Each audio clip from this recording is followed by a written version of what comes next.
Market இன்னும் 10 to 15% விழுன்றது வாய்ப்பு இருக்காங்க சார், விழுறதுக்கு தாராளமா இருக்கு. இப்போ நீங்க இப்படியே பாருங்க, ஸ்ட்ரெயிட் ஆஃப் ஹோம்ஸ் க்ளோஸ் ஆயிருக்கு, ரெசல்யூஷன் வரல, ஆயில் ரிமைன்ஸ் அட் 110 120. கண்டிப்பா மார்க்கெட்ஸ் cannot பெர்ஃபார்ம். ஏன்னா interest rates will go up. First problem நமக்கு இன்ஃப்ளேஷன், சப்ளை டிஸ்ரப்ஷன்னால ஒரு problem, prices going up another problem.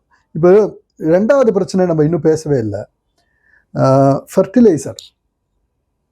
நமக்கு சல்ஃபர் வரல அப்படின்னு சொல்கிறாங்க. So strait of Hormuz close பண்ணதுனால ஆயில் மட்டும் இல்லை, நீங்கள் சொன்ன மாதிரி கேஸும் ஒரு ரிஸ்க்கு, ப்ளஸ் ஃபர்டிலைசரும் ரிஸ்க்கு. ஃபர்டிலைசர் டைமுக்கு வரலன்னா நெக்ஸ்ட் கரீஃப் கிராப் அஃபெக்ட் ஆச்சுன்னா food inflation will spike, shortage in food supply, அதுவும் பெரிய ரிஸ்காக பில்ட் ஆகலாம்.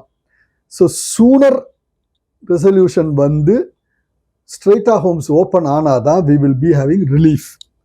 Now இதில் மூணாவது வெர்ஷன் நம்மளுடைய மான்சூன் இண்டிகேட்டிங் எல்னினோ எஃபெக்ட் இருக்கு. ஸோ 92% தான் இந்த வாட்டி இருக்க முடியும்னு சொல்லியிருக்காங்க. It can even come down to 88%. So rainfall is going to be short. So short in ரெயின்ஃபால்னா அதுவும் ஃபுட் இன்ஃப்ளேஷனுக்கு அஃபெக்ட் ஆகும். ஸோ நிறைய நெகட்டிவ் ஃப்ளோஸ் இப்போ பில்ட் ஆகிட்டு இருக்கு. Oil price is a negative flow, gas prices, food inflation because of El Nino effect ஒன்று, because of fertiliser shortage, இது அத்தனையும் இப்போ பில்ட் ஆகிட்டு இருக்கு. ரெசல்யூஷன் குயிக்காக வந்து ஒன்றா சால்வ் ஆச்சுன்னா தான் we will be able to come back to normalcy. So first quarter wait and watch தான்.